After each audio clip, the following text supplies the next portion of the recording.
evidencia empírica, ¿verdad? Entonces, cada una de estas frases que ustedes están viendo tiene un sustento empírico detrás. Ustedes lo pueden bajar de la página de internet y no me voy a extender en esta área porque no es el tema de hoy. Sin embargo, se los quise poner porque muchas de estas frases son verdades que rompen mitos muy frecuentes acerca de los trastornos de la conducta alimentaria, como el primero que vemos ahí, que es mucha gente con un trastorno de la conducta alimentaria se ve saludable a pesar de que puede estar extremadamente enfermo. Entonces, son 9 realidades que los invito a leerlos cuando ustedes puedan. Entonces, para hablar de los trastornos de la conducta alimentaria, primero tenemos que entender el espectro del comportamiento alimentario. Yo veo la alimentación como si fuera un gran universo que está subdividido en 3 subuniversos. Tenemos un subuniverso que podríamos llamar el subuniverso biológico, físico, el subuniverso psicoemocional y el subuniverso psicosocial. Y vamos a decir que estos 3 subuniversos trabajan entre sí en un balance perfecto para dar una alimentación normal. Entonces, en el espectro del comportamiento alimentario, cuando hablamos de este espectro, tenemos a la gente, por un lado, la gente que come normal. La gente que come normal, describiendo estos 3 subuniversos, hablamos de gente que come a intervalos regulares de tiempo, que responde a sus señales de hambre y saciedad, que su objetivo al comer es para sentirse con placer, nutrirse, para sentirse contento, para promover la energía, la fuerza, la salud, y que el peso es de acuerdo al potencial genético y biológico de cada persona. Desde el aspecto emocional, el tener una alimentación que tenga este balance entre estos 3 subuniversos permite que la persona pueda experimentar la felicidad, permite que la persona puede experimentar el placer, y se dice que en términos generales una persona que tiene una alimentación normal no pasa más de un 20% de su tiempo despierto, su tiempo en vigilia, pensando en peso, comida, ejercicio, calorías, qué va a pasar con mi cuerpo, con lo que como, etcétera. Y desde el aspecto psicosocial, el comer en forma normal fuertemente influye en la integración social, ¿verdad? Yo digo que hasta cuando nos morimos nos cafetean, entonces los grandes negocios se cierran en la mesa de comida, hablamos de los festejos son alrededor de la mesa de comida, entonces la alimentación es una forma muy importante en la que nosotros socializamos. Siguiendo en esta flecha que les pongo en esta diapositiva, en el espectro del comportamiento alimentario viene lo que se conoce como la alimentación disfuncional. La alimentación disfuncional, yo digo que es un rubro enorme, es un espectro gigante que va desde lo más cercano a la normalidad hasta la patología. Entonces, y desde mi opinión, todas estas personas que están en esta alimentación disfuncional, conductas alimentarias de riesgo a la alimentación anormal antes de entrar a un trastorno de la conducta alimentaria.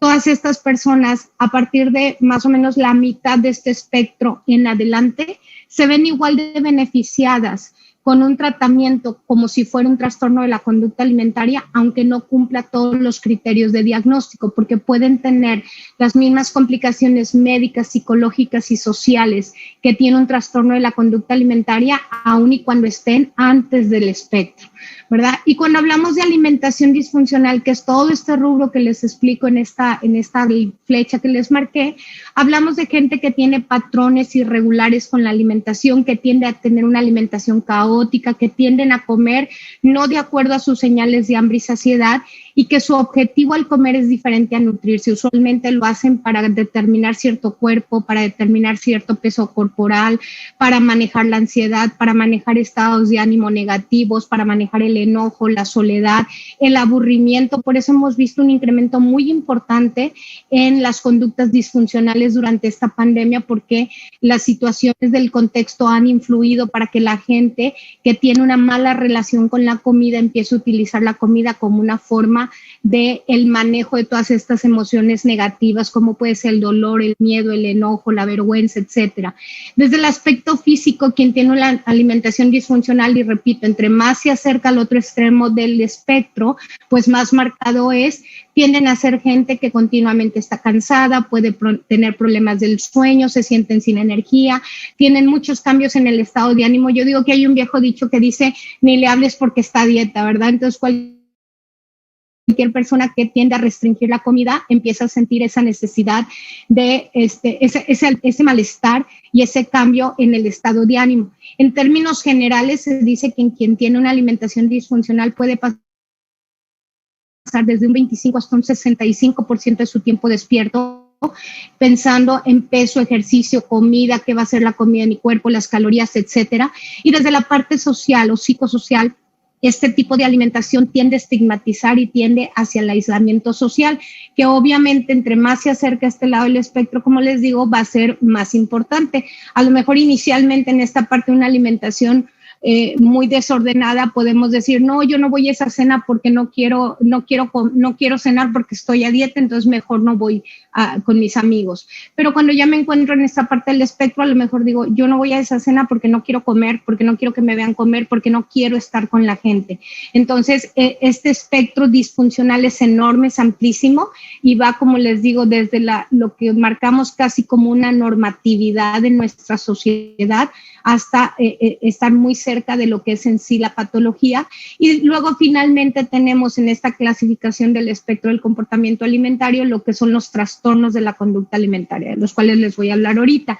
¿Qué son los trastornos de la conducta alimentaria? Son enfermedades mentales biológicamente influenciadas que vamos a reconocer porque la persona tiene conductas, pensamientos y emociones que son disfuncionales con respecto al peso y la figura y que impactan en una forma negativa en muchas áreas de su vida, como puede ser el área personal, familiar, en sus relaciones interpersonales, en el aspecto académico, laboral y en el contexto que le rodea y que afecta a quienes los padecen. Y un mecanismo central del desarrollo de los trastornos alimentarios, aunque sabemos que no es la única causa, un mecanismo central del inicio del desarrollo de un trastorno alimentario es hacer una dieta restrictiva. De hecho, aquellas personas que hacen dietas restrictivas o dietas muy disfuncionales tienen entre 9 y 12 veces más posibilidades que aquellos que no las hacen de entrar en un trastorno de la conducta alimentaria. Por ejemplo, en niños se han hecho estudios, hay un estudio en Canadá de 17,000 niños que reportó que aquellos niños que nunca habían hecho dieta tenían la posibilidad de desarrollar trastornos de comer en atracones de 1 a 2 veces comparado con aquellos que que hacían dietas en edades muy tempranas y que terminaban comiendo en atracones entre 8 y 12 veces más probable que la población que no hacía dietas, ¿verdad? Entonces, la clasificación de los trastornos de la conducta alimentaria son consideradas enfermedades mentales y están clasificadas en un manual que se llama DSM por sus siglas en inglés, que va en la 5ª edición que salió en el 2013 y ahí están ustedes viendo la clasificación donde tenemos los trastornos específicos que conocemos dentro de la conducta alimentaria, como es el trastorno evitativo restrictivo de la ingestión de alimentos o conocido como ARFID, la anorexia nervosa, la bulimia nervosa, el trastorno de atracones y tenemos otros trastornos de la ingestión especificados de la ingestión de alimentos y otros trastornos no especificados. Entonces, en términos generales, esa es la clasificación. Los trastornos de la conducta alimentaria son enfermedades que, aunque tienden a tener una baja prevalencia, tienden a altas complicaciones médicas y psicológicas. Y yo creo que lo más importante de lo que estoy diciendo ahorita es que un porcentaje muy importante de la población tiene estas conductas disfuncionales que, sin caer en los criterios diagnósticos, tienen conductas patológicas suficientes para generar complicaciones médicas y psicológicas y sociales en quienes las practican. Les puse ahí pequeñas definiciones a grandes rasgos de lo que son las diferentes definiciones de los trastornos de la conducta alimentaria. Entonces, la anorexia nervosa es una enfermedad caracterizada por quien la padece de tener un bajo peso para la edad y la talla, con un miedo intenso a subir de peso, comportamientos que interfieren para la ganancia de peso, con una alteración o una distorsión de la imagen corporal, la negación de la seriedad del bajo peso y que el paciente exhibe una falta de habilidad para reconocer la seriedad del bajo peso y por eso estas conductas ambivalentes de sí me doy cuenta que estoy mal, pero yo puedo o no me pasa nada, ¿verdad? La bulimia nervosa es un paciente que puede tener peso dentro de cualquier espectro, ya sea peso normal, sobrepeso u obesidad, y que se va a caracterizar por tener atracones recurrentes de comida cuya característica principal es que son incontrolables, es decir, el paciente dice, yo ya no quiero seguir comiendo y no puedo parar, y posterior a ello, desarrolla conductas de purgación o conductas de deshacerse de lo que ha comido, ya sea en forma activa, como la más frecuente que se conoce, que es el vómito, el uso de laxantes, o en forma pasiva, como por ejemplo puede ser hacer ejercicio, saltarse comidas, buscar quitar ciertos alimentos con la idea de purgar o de deshacerse de las calorías que se han comido.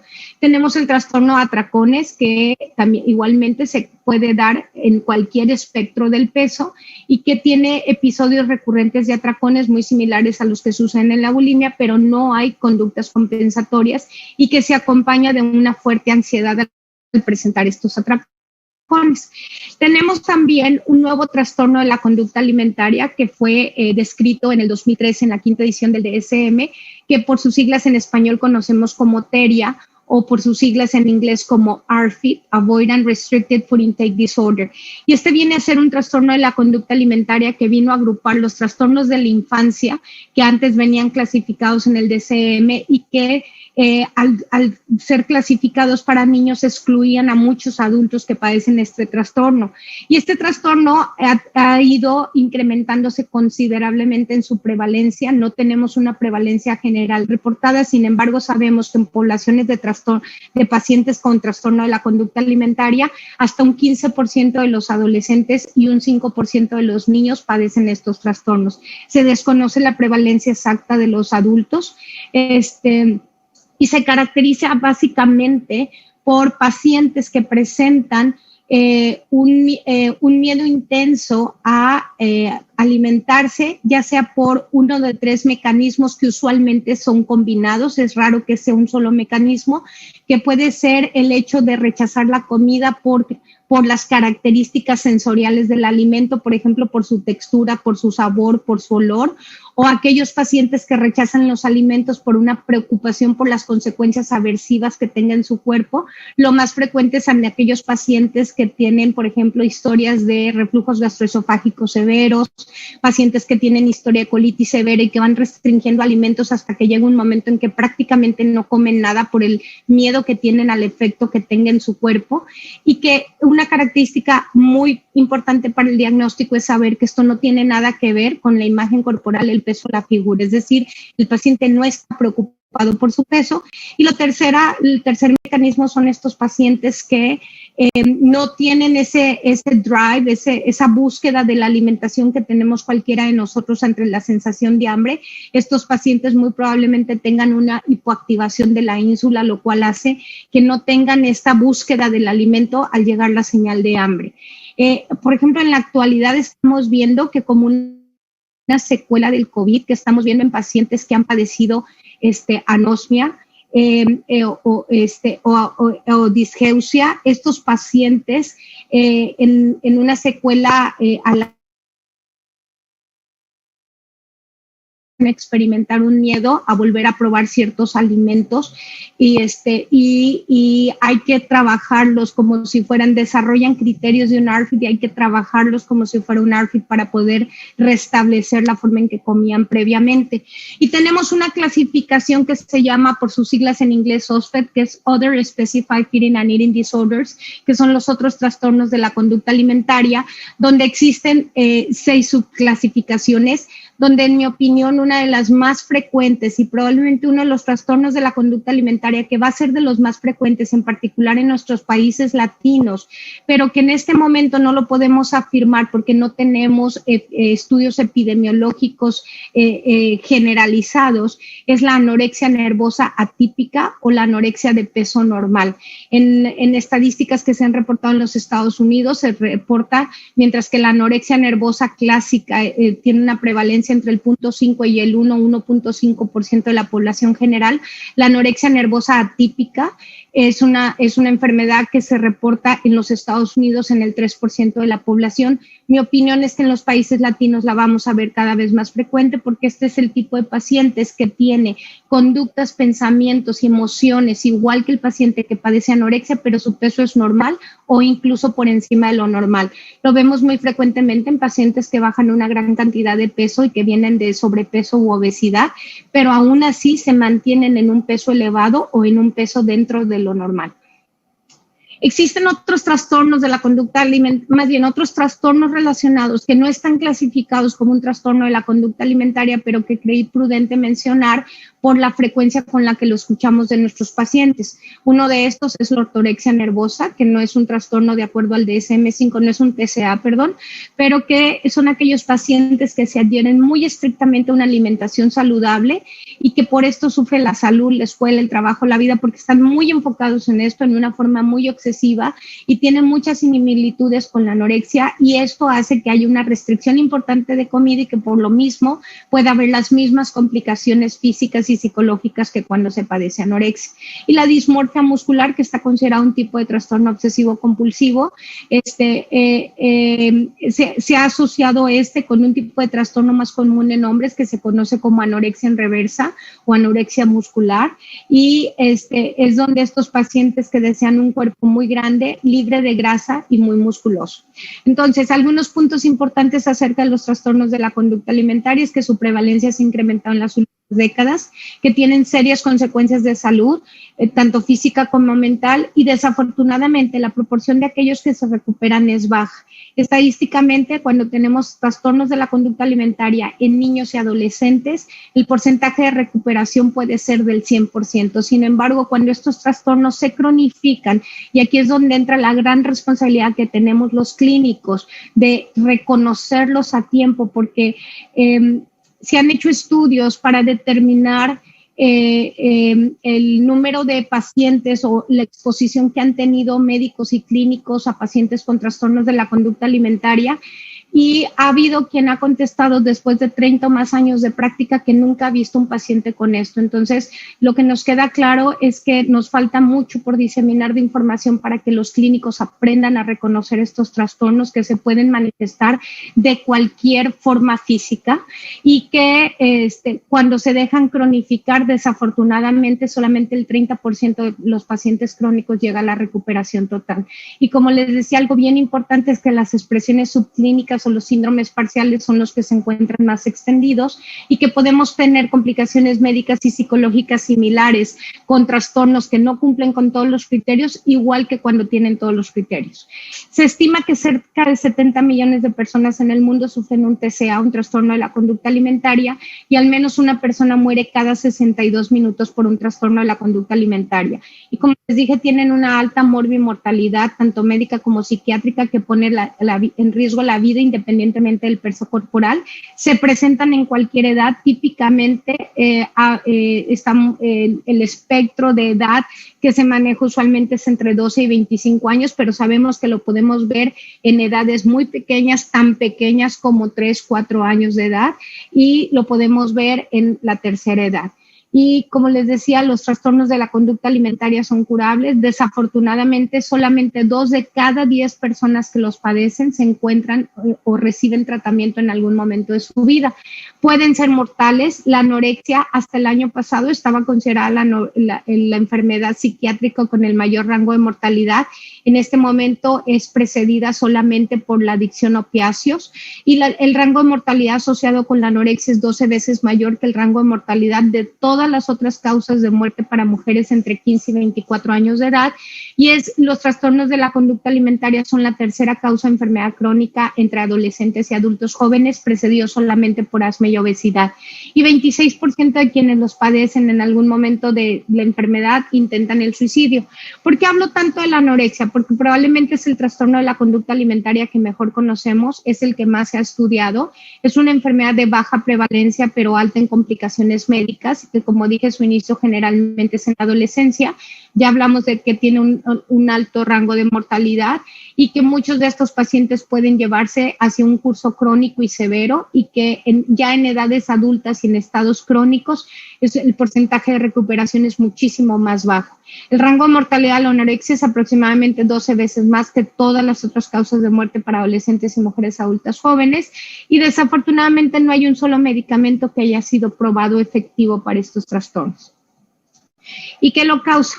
Hablar de una sola causa sería falso porque no son enfermedades sumamente complejas que las llamamos multifactoriales, ¿verdad? Y como toda enfermedad crónica puede tener factores que las predisponen, factores que las precipitan y factores que las perpetúan. Entonces, dependiendo del momento de tratamiento en el que esté el paciente, son los factores que debemos de abordar para ayudar al paciente a alcanzar la recuperación total. Y como ustedes pueden ver aquí, un factor precipitante y por eso se considera un mecanismo central de inicio de los trastornos alimentarios, son estas alteraciones en la dieta o en la alimentación. Como les digo, la etiología es multifactorial, es una gama muy grande de diferentes factores complejos que se unen para el desarrollo del trastorno de la conducta alimentaria. Y aquí les pongo este ejemplo. Pensemos, por ejemplo, en diabetes tipo 1, donde lo que sucede es que la persona que la padece no puede comer azúcar de la misma manera que los demás, porque el páncreas, como todos sabemos, no produce las enzimas necesarias para alimentar a las células y literalmente podemos decir que el paciente se muere de hambre. Sin embargo, si yo les pregunto a ustedes, ¿quién de ustedes después de, al escuchar la palabra diabetes, piensa en una enfermedad biológica? Probablemente la gran mayoría va a levantar la mano. Tal vez muy pocos vayan a pensar que su origen es sociocultural o es psicológico. Sin embargo, cuando pensamos en un trastorno de la conducta alimentaria, pensamos en una enfermedad biológica, psicológica o social. Probablemente la gran mayoría va a pensar que esto es una enfermedad psicológica, tal vez es una enfermedad social. Y aunque hay factores sociales y factores psicológicos que influyen, la ciencia, sobre todo en las últimas 2 décadas, nos ha ayudado a entender que esta es una enfermedad que tiene bases biológicas, es una enfermedad que tiene una base cerebral, y esto nos ha permitido entender que la familia son nuestros mejores aliados de tratamiento, y contrario a como antes se creía, los padres y los familiares cercanos de nuestros pacientes son quienes nos ayudan para que estos tratamientos que se deben de iniciar en la consulta o en los centros de tratamiento se practiquen en el día a día en casa para podernos ayudar a controlar todos estos factores disparadores y estos factores predisponentes para la enfermedad. Y uno de estos factores muy importantes es el temperamento. El temperamento, como la mayoría de ustedes saben, tiene una base genética muy importante, y los pacientes que desarrollan un trastorno de la conducta alimentaria usualmente tienen temperamentos muy específicos. Esto es como si hiciéramos la comparación con el cigarro. Todos sabemos que el cigarro causa cáncer. Todos conocemos gente que fuma, pero no necesariamente toda la gente que conocemos que fuma tiene cáncer. Entonces, ¿qué sucede? Sucede que hay que tener una vulnerabilidad para que aún fumando se desarrolle el cáncer. Entonces, haciendo una analogía simplista, lo mismo sucede en el trastorno alimentario. El paciente que presenta un trastorno alimentario usualmente exhibe un temperamento específico que tiende a ser más obsesivo, más perfeccionista, con una baja sensibilidad a la recompensa y al castigo. Son pacientes que están más enfocados en el logro, más enfocados en el detalle, que tienden a ser más hipersensibles, es como se les describe, más sensibles a la recompensa, al castigo, más neuróticos, con más inestabilidad emocional e hipersensibilidad, que tienden a ser más ricos. Y cuando se exhiben estos rasgos del temperamento y se asocian con el carácter que se va a ir formando a través de las experiencias de vida, esto va a ir marcando los rasgos de la personalidad y puede hacer que este paciente se vuelva más reactivo al estrés, a la emocionalidad negativa y que tiende a evitar el daño. Y cuando todos estos rasgos en esta personalidad se unen en una dieta restrictiva, es donde reacciona el cerebro y es donde se produce la enfermedad. Entonces, los hallazgos recientes de estudios de genética del comportamiento sugieren que esta vulnerabilidad biológica puede ser de naturaleza genética, donde se juntan los genes y en el entorno para dar esta personalidad y comportamiento. Dentro de los estudios genéticos que se han hecho, sabemos que los trastornos de la conducta alimentaria corren en familias. Hay estimados de herencia que van del 40 al 80% y sabemos que las experiencias únicas son mucho más impactantes que las experiencias compartidas. Esto quiere decir que experiencias como, por ejemplo, un bullying, el que una figura de autoridad emocional se burle de mi cuerpo, me critique el cuerpo, el acoso, el abuso, tiene muchísimo más impacto que las experiencias compartidas, como puede ser un panorámico, leer una revista, una película de moda, una modelo. Entonces, yo no digo que este ambiente no influya, sino que tiene un impacto mucho menor que aquellas experiencias que son únicas, y hay una fuerte interacción entre los genes y el ambiente, y esto nos lleva a que las personas que tienen una madre o una hermana que padece anorexia tienen 12 veces más probabilidades de desarrollar anorexia que las que no lo tienen, y con respecto a la bulimia hay 4 veces más probabilidades de aquellos que no tienen antecedentes familiares. Los estudios de gemelos han demostrado una mayor tasa de trastorno alimentario cuando son idénticos. Entonces, en el estudio de los trastornos, en el estudio genético de los trastornos alimentarios, hemos pasado como por etapas. Hemos tenido nuestros estudios de familia donde hemos logrado saber que hay un riesgo incrementado, como les dije, cuando se tienen familiares de primer grado. Sin embargo, estos estudios no nos pueden describir si esto es por natura o por crianza. Entonces, hicieron estos estudios de gemelos para tratar de identificar estos genes, y se llegó a la conclusión que los factores genéticos juegan un papel crucial y que existe una heredabilidad para los trastornos de la conducta alimentaria, particularmente la anorexia y la bulimia, que son los que se han estudiado, y se ha logrado determinar que los genes son más poderosos que la cultura. Posteriormente, porque con estos estudios no pudimos identificar los genes específicos, empezaron a hacer los estudios que se llaman de GWAS o de Genome-Wide Association Study, estudios de asociación del genoma amplio, y estos han demostrado, en el último estudio que se hizo, que se reportó en el 2019 con la doctora Watson y más de 200 investigadores a nivel mundial, se encontraron 8 losis que están asociados a los trastornos de la conducta alimentaria, particularmente la anorexia, que fue lo que se estudió con una muestra de 70,000 gentes. Y ellos encontraron en diversas categorías que estudiaron estas correlaciones. Desde mi punto de vista, una de las correlaciones más importantes que encontraron ellos fue que hay una correlación inversamente proporcional con factores metabólicos, y esto está relacionado con el porcentaje de grasa y el porcentaje de índice de masa corporal. Y lo que ellos encontraron es que básicamente esta correlación inversamente proporcional nos dice que a mayor índice de masa corporal, menor anorexia, o por el contrario, a menor índice de masa corporal, menor anorexia. Entonces, los genes son los que causan los comportamientos premórbidos, causan estos comportamientos, estos temperamentos, y hay una interacción muy importante entre genes y ambiente. Este es el título del estudio que les comento que se reportó el año pasado, es el estudio de ANGI, que es el Anorexia Nervosa Genetic Initiative. En este momento estamos ya trabajando en el EGI, el Eating Disorders Genetic Initiative. Mi asociación Comenzar de Nuevo está llevando a cabo el EGI para todo México y Latinoamérica, y estamos recopilando en este momento las muestras para poder identificar otros losis de riesgo asociados a otros trastornos de la conducta alimentaria diferentes a la anorexia, específicamente bulimia, trastorno por atracón, anorexia atípica y los otros trastornos de la conducta alimentaria. Pero cuando se hizo este estudio, los autores concluyeron que en base a estos hallazgos en esos losis específicos, sobre todo en estos de tipo metabólico, donde encontraron que a mayor porcentaje de grasa corporal, menor anorexia, se pudo determinar que se hizo unas correlaciones genéticas y se pudo determinar que el origen de la anorexia pudiera ser de una enfermedad metabopsiquiátrica. Entonces, y en mi opinión, en muy poco tiempo vamos a hablar de una enfermedad neuroendocrino-psiquiátrica.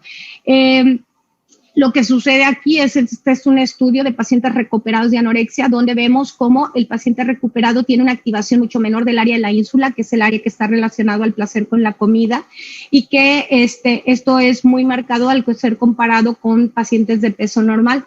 Igualmente en el ARFID, como decíamos, el trastorno evitativo restrictivo de la ingesta alimentaria, que no está relacionado a la distorsión de la imagen corporal, al peso, a la figura, sino que son pacientes que por otros mecanismos rechazan la alimentación. Aquí vemos una resonancia funcional de un paciente sin trastorno de la conducta alimentaria, un control sano, ¿verdad? Y aquí vemos un paciente con ARFID y cómo hay hallazgos sugestivos en el ARFID similares a los que vemos en adolescentes con anorexia, donde existe esta hipoactivación en todo el circuito neuronal que tiene que ver con el apetito al compararlo con los controles. Entonces, cuando nosotros tenemos un estado de seminanición, un estado de dieta restrictiva, donde hablemos por dieta no es dejar de comer. Con mucha frecuencia yo escucho en mi consultorio papás, mamás, incluso médicos que me dicen, pero yo la veo comer, pero es que sí come. Comer es comer lo que necesita mi cuerpo. Comer 1000 calorías al día, 1200 calorías al día en un cuerpo que está en desarrollo, eso no es comer, eso es un estado de seminanición. Y el estado de seminanición asociado a estas vulnerabilidades genético-biológicas que hemos estado hablando, desata este ciclo de comportamientos obsesivos en torno a la comida, donde el paciente tiende a tener más síntomas depresivos, donde todo este temperamento obsesivo, perfeccionista, ansioso, que tiende a ser más negativo, más emocionalmente negativo, al entrar en un estado de inanición se exacerba y se vuelve ahora sí más depresivo, más ansioso. Yo digo que la dieta restrictiva hackea los circuitos neuronales, ¿verdad? Entonces, cuando tenemos una persona que no tiene un TSA, nosotros comemos y al comer sentimos satisfacción, calma, placer, disfrute. Comemos y seguimos con nuestra vida y aún cuando hayamos comido mucho vamos a decir, ay, comí mucho, pero sigo con mi vida, o a lo mejor, ay, me quedé con tantita hambre, pero sigo con mi vida. Esto no me frena, esto no es la parte más importante de mi vida.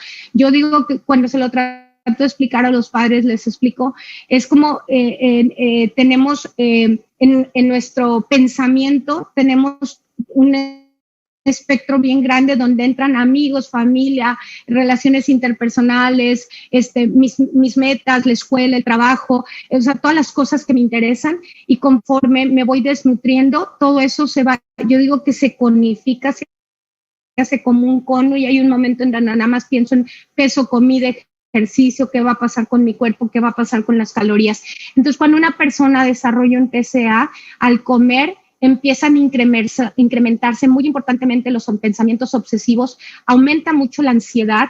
Una de las cosas que se ha podido dilucidar a través de la ciencia es que aquellos pacientes que padecen anorexia, al enfrentarse a la comida, el rechazo a la comida no es por falta de hambre, sino es porque hay una ansiedad, una disforia fuera de control, y entonces el paciente empieza a rumiar sobre la comida y empieza a angustiarse constantemente acerca de esto. Entonces, el paciente tiene que seguir comiendo y hacer todo eso y escuchando ese ruido en su cabeza. Los pacientes lo describen como pensamientos. Hay pacientes que hablan, que dicen que escuchan una voz. En realidad son pensamientos que están rumiantes dentro de su cabeza, y al mismo tiempo que están comiendo tienen que intentar escuchar a su maestro, escuchar a su jefe, a sus padres, a sus amigos,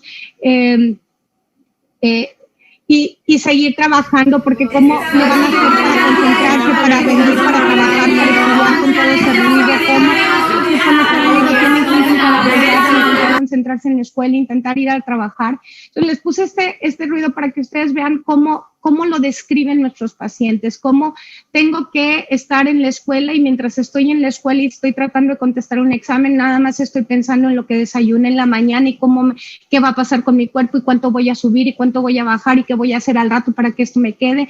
Entonces, ese ruido no los deja, es un ruido que abruma, y de repente el paciente se da cuenta que cuando no come puede concentrarse mejor, puede pensar mejor.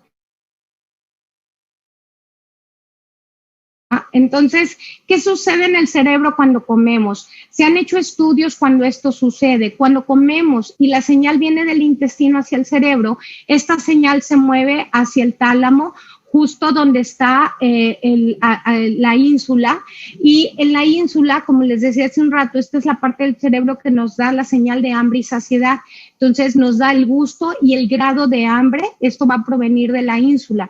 Y justo al lado de la ínsula se encuentra la amígdala, que es nuestro centro de alarma, como todos sabemos. O sea, si tenemos la amígdala correcta y va a venir un panal de abejas hacia nosotros, nuestra amígdala va a empezar a sonar y vamos a salir corriendo para que no nos piquen, ¿verdad? Entonces, este fight and flight sucede, este es nuestro centro de alarma, y luego esta señal se mueve a la base del estriado dentro del circuito del placer, y quien ante esta señal va a producir la dopamina, y así cada vez que hacemos una decisión y obtenemos placer, hacemos un pequeño pico de dopamina. Entonces nosotros comemos, le damos una mordida a la torta, y entonces esto llega a la ínsula, y entonces la ínsula dice, esto está rico y como que siento hambre, entonces pasa a la amígdala, y la amígdala dice, bueno, a ver, esto ¿te hace bien o te hace mal? No, fíjate, la amígdala, la ínsula se sintió bien, entonces llega al estriado, en el estriado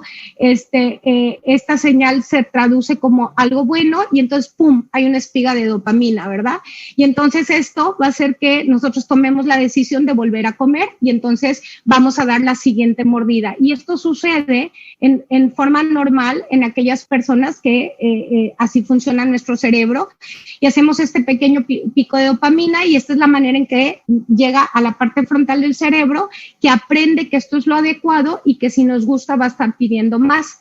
Pero luego viene la parte prefrontal dorsolateral, donde viene esta anticipación por la comida, y luego entra el parietal, que entra en acción y va a valorar, esto sí me gustó, esto me quedó bien, entonces valora cómo estoy en relación con los demás, y esto nos permite dar otra mordida. Y tal vez por eso nos cuesta tanto trabajo entender por qué alguien no puede comer, y hacemos frases como, pues nada más que come y ya, ¿verdad? Con frecuencia yo escucho que es que la llevé a no sé dónde y le dijeron pues que sí, que está baja de peso, pero pues que come y ya, ¿verdad? Cuando para el paciente esto es un verdadero reto.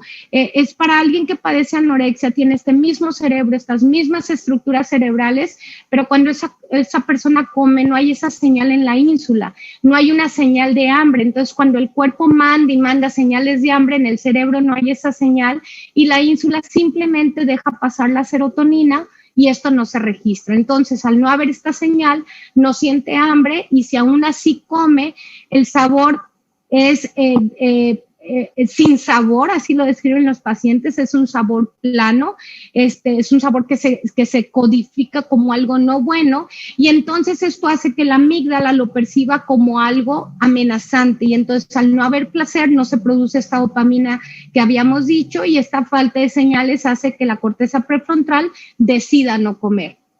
Entonces, en una síntesis de todo esto que les explico, asociado a la anorexia, el doctor Guido Frank, que estuvo conmigo en mi board cuando yo fui presidenta de la Academy, hizo esta fenomenología que me parece genial, y por eso me gusta presentarla. Entonces, existen circunstancias que disparan el deseo de restringir, hay una motivación consciente.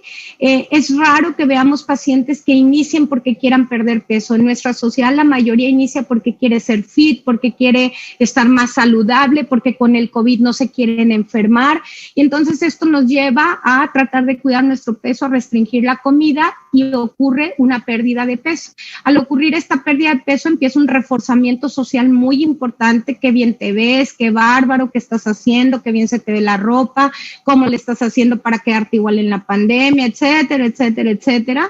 Pero al mismo tiempo, con esta pérdida de peso hay una pérdida grasa, y empiezan cambios neuroendocrinos, donde nuestras hormonas intestinales cambian la señal de necesitar comer, empieza a haber alteraciones a nivel de hormonas sexuales que bajan, aumenta el cortisol, hay cambios en los neurotransmisores, y empieza a alterarse este circuito dopaminérgico que les decía, empieza la predicción al error incrementado, y esto hace en una persona normal que regrese una señal de motivación consciente para volver a comer, y entonces la persona vuelve a comer, ¿verdad? Porque su cabeza, en quien padece un trastorno de la conducta alimentaria se suma esta vulnerabilidad genético-biológica de la que hablábamos, y entonces la cabeza le dice no comas, mientras que su cuerpo le dice tengo hambre, y este mismatch en el que cae el paciente, donde mi cabeza me dice que haga una cosa pero mi cuerpo me grita otra, es lo que hace que se activen, se perpetúen estas conductas, y esto, la ansiedad obesidad activa el circuito del control de la dopamina mediada por la ingesta alimentaria, hay alteraciones dopaminérgicas que eventualmente con estas vulnerabilidades que estoy hablando llevan al desarrollo de la anorexia, ¿verdad? Entonces, los investigadores también han notado que los comportamientos alimentarios anormales y los cambios resultantes en el cuerpo causan una interrupción en los niveles de serotonina, lo cual puede provocar depresión y ansiedad, tanto en los que comen poco como en los que comen demasiado. Y yo digo que la inanición, independientemente del peso corporal, es la llave de todas las puertas y eventualmente pueden provocar que abran otras afecciones de salud física o de salud mental. Entonces, como decíamos, hay una afectación en todos estos circuitos neuronales, también en estas hormonas. Es una enfermedad metabopsiquiátrica. El estrés por sí solo desencadena la producción y liberación de una hormona llamada cortisol, que hay una preparación de sistemas corporales frente a las amenazas. Otros órganos se preparan ante esto, se eleva el cortisol, disminuye el apetito. Actualmente no está claro si los cambios en las hormonas del estrés son una causa o un resultado de los trastornos alimentarios. Entonces, imagínense que tenemos un caso clínico donde tenemos dos niñas de la misma edad, la misma etnia, el mismo estrato socioeconómico, ambas de la misma estatura. Ambas han perdido 18 kilos en los últimos 3 meses a través de restringir la comida, usar pastillas de dieta, purgaciones o ejercicio excesivo. Y entendamos por purgaciones no necesariamente una purgación activa patológica como el vómito o el laxante. Nosotros en el campo de los trastornos alimentarios llamamos purgar aquello que nos hace deshacernos de las calorías que hemos comido. Entonces puede ser brincarnos comidas, quitar grupos completos de alimentos, restringir severamente la alimentación, hacer dietas extremadamente bajas en calorías. Entonces tenemos al paciente A que bajó de 57 a 38 kilos y medio y tenemos el paciente B que bajó de 118 kilos a 99 kilos. Entonces, ¿qué pasa? El paciente A inmediatamente es evaluado para trastorno de la conducta alimentaria o conductas alimentarias de riesgo, referido a tratamiento especializado, y la enfermedad duró 4 meses. El paciente B primero se le felicita por los logros para perder peso. La mamá expresa algo de preocupación por su alimentación. Estos son casos reales. Le decía a su doctor, es que yo veo que come bien poquito y luego come y se va a hacer 4 horas de ejercicio. No, qué bueno que ya cambió su forma de pensar. No se hace ningún tipo de evaluación para TCA o conducta alimentaria de riesgo hasta que alcanza 58 kilos y es referida a tratamiento especializado a los 49 kilos. Entonces tenemos un paciente con 16 meses de enfermedad. Entonces, cuando hablamos de problemas médicos, la seguridad médica debe determinarse antes de empezar cualquier tratamiento y el riesgo médico existe en cualquier persona que tiene conductas de restricción, atracón o purgación, independientemente del peso corporal. Muchos terapeutas no especialistas en TCA están incómodos con esto. Siempre es importante abordar esto en una forma multidisciplinaria y se debe incluir un médico en el equipo multidisciplinario. En el contexto ideal debe ser alguien experto en TCA. Es un buen contexto si al menos está consciente de los TCA o acepta informarse acerca de ellos. Y existen recursos. Uno de ellos es el que llamamos el panfleto morado que hizo la Academy for Eating Disorders. Está traducido a 9 idiomas. Nosotros hicimos la traducción al español para Latinoamérica y es la guía de cuidados médicos de la Academy for Eating Disorders. Lo pueden bajar en línea o si alguien quiere el panfleto, nosotros tenemos en nuestra organización, pueden pasar por ellos, ¿verdad? Entonces los TCA pueden parecer invisibles. La gente de cuerpo normal o grande puede estar en un estado de malnutrición o de inanición y puede pasar desapercibidos hasta para los clínicos más experimentados. Se pueden dar en cualquier peso y figura corporal. El peso no es el único marcador clínico de un TCA y la gente en peso normal o en peso alto puede tener igual un trastorno de la conducta alimentaria tan grave como si tuviera un peso extremo, porque desafortunadamente en nuestra sociedad solamente la gente que está en los extremos del peso es quien causa preocupación. Los trastornos de la conducta alimentaria deben de ser tratados el diagnóstico temprano y el tratamiento oportuno cambian el pronóstico y nos permiten disminuir las complicaciones médicas y mejores resultados a largo plazo. En los pacientes jóvenes puede haber presentaciones atípicas, por eso es tan difícil aún para clínicos experimentados. Un paciente joven enfermo puede verse y actuar diferente. En lugar de perder peso, puede no alcanzar el peso esperado, puede no estar bajo de peso para la talla. Si se detiene el crecimiento lineal, subirá falsamente el índice de masa corporal. Se dice en algunas publicaciones que existen que aquellos pacientes que durante la etapa de la adolescencia tienen una anorexia, padecen una anorexia grave, pueden perder hasta 15 centímetros de estatura final. Pueden no expresar miedo a ganar peso, a la distorsión de la imagen corporal. Ya vimos que existen todo el espectro de trastornos alimentarios que no están asociados a la distorsión de la imagen corporal, y los pacientes con sobrepeso o obesidad tienen un mayor riesgo de que no se les haga un diagnóstico temprano. Entonces, algo bien importante es que definitivamente grandes poderes implican grandes responsabilidades. Qué bueno que los que están aquí están aprendiendo. Para quien no tenga contacto con estos pacientes, posiblemente, y yo espero que al terminar esta plática, más de uno de ustedes diga, en realidad sí he visto pacientes con trastornos alimentarios y no los habíamos podido identificar.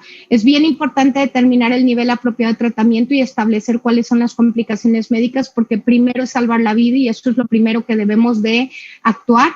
Después, ofrecer un tratamiento que esté basado en la evidencia y esto puede incluir tener que referir con otro profesional. Entonces, ya hablando de las complicaciones médicas, son enfermedades que afectan cada órgano, cada célula, cada sistema del cuerpo, teniendo un fuerte impacto neuroendocrino, y el abanico de complicaciones médicas es enorme y va a depender de lo que está haciendo el paciente. Tenemos complicaciones para las conductas restrictivas, las conductas purgativas, las conductas de atracón, y hay complicaciones que van a lo largo de todos los tipos de conductas disfuncionales con la alimentación.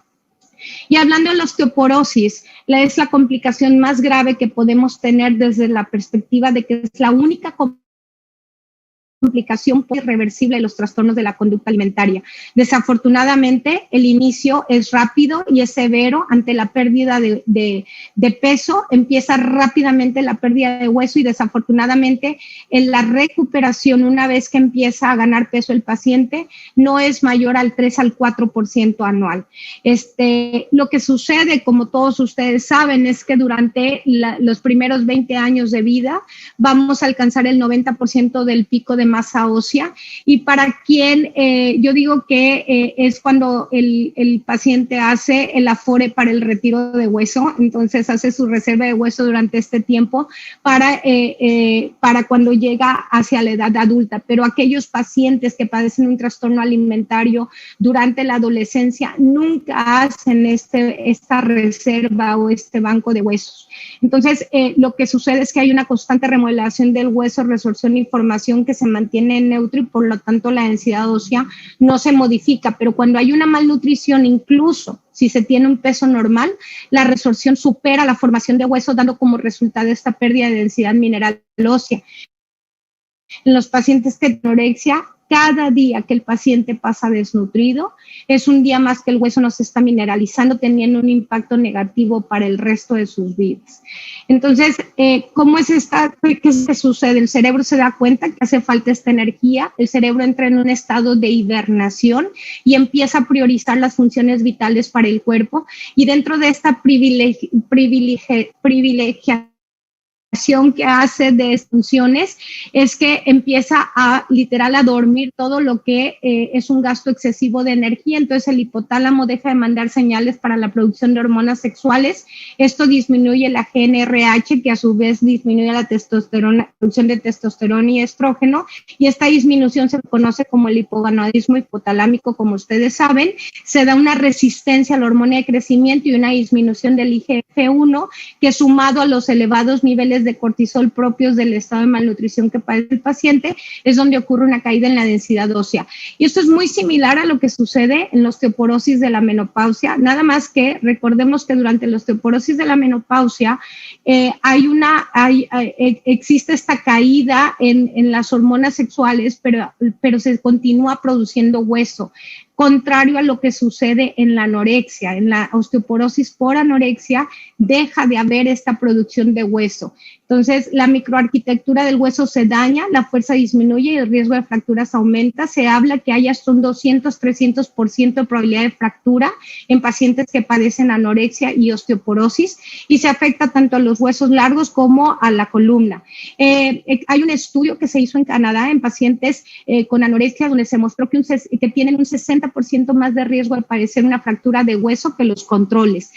La reabsorción de hueso se comporta muy similar como aquel paciente que está bajo tratamientos de mineralcorticoides, ¿verdad? Es una fisiopatología muy similar.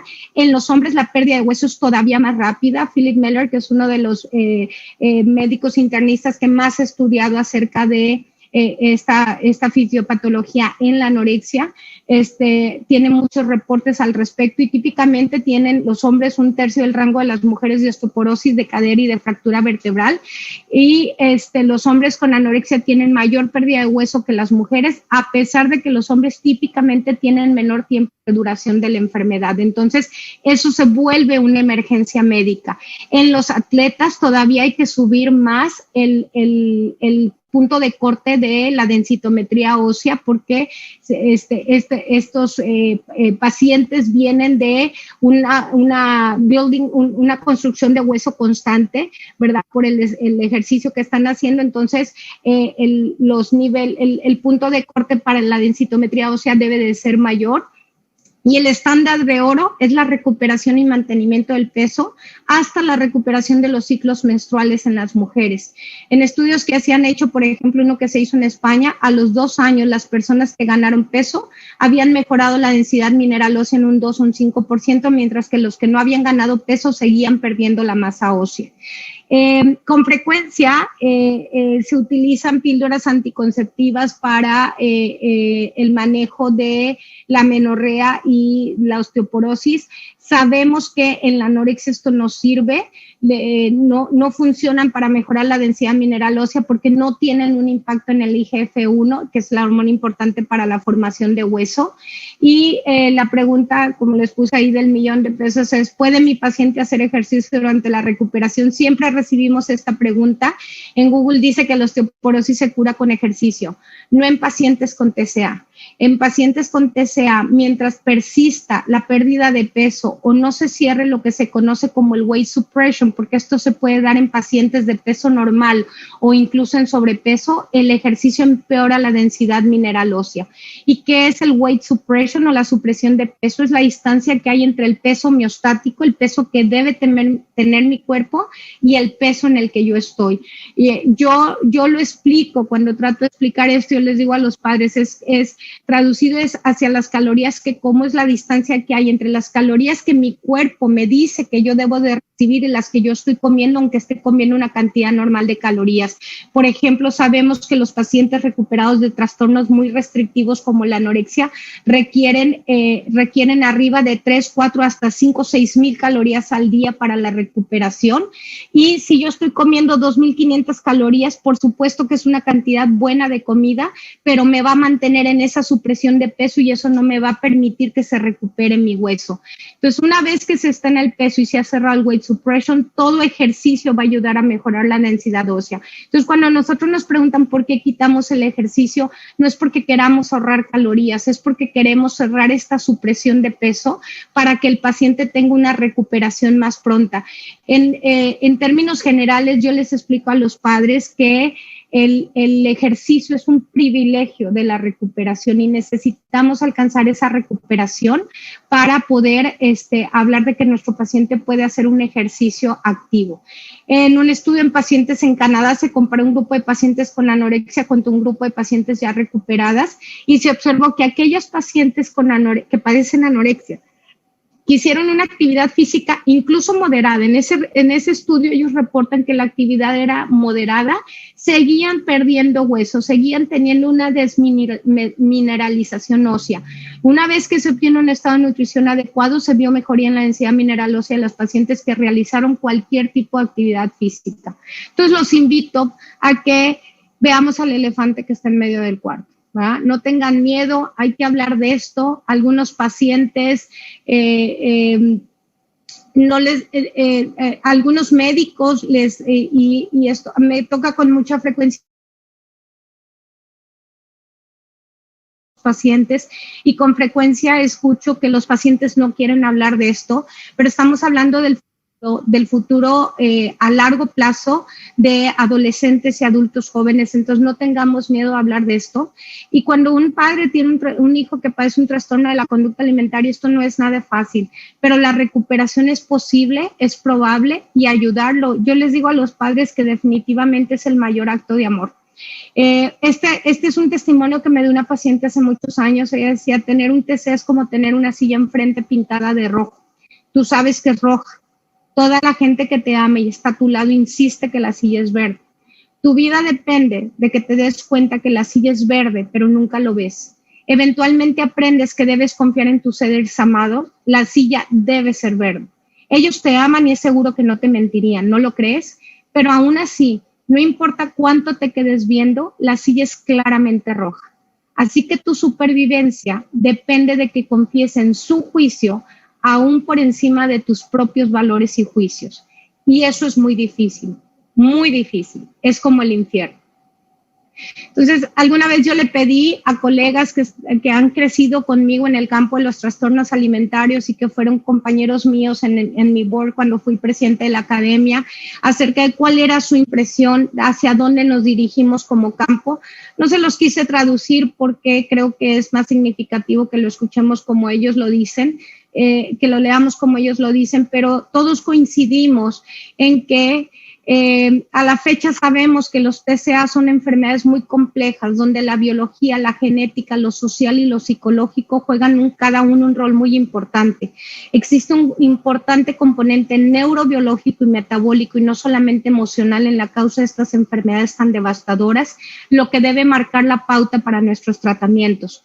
Nos corrobora la importancia de que nuestros pacientes en recuperación alcancen una adecuada nutrición y peso saludable para sus características individuales y que quitemos viejas ideas como culpar a los padres, entendiendo que estas enfermedades son muy complejas donde se juntan todos estos roles que les he dicho.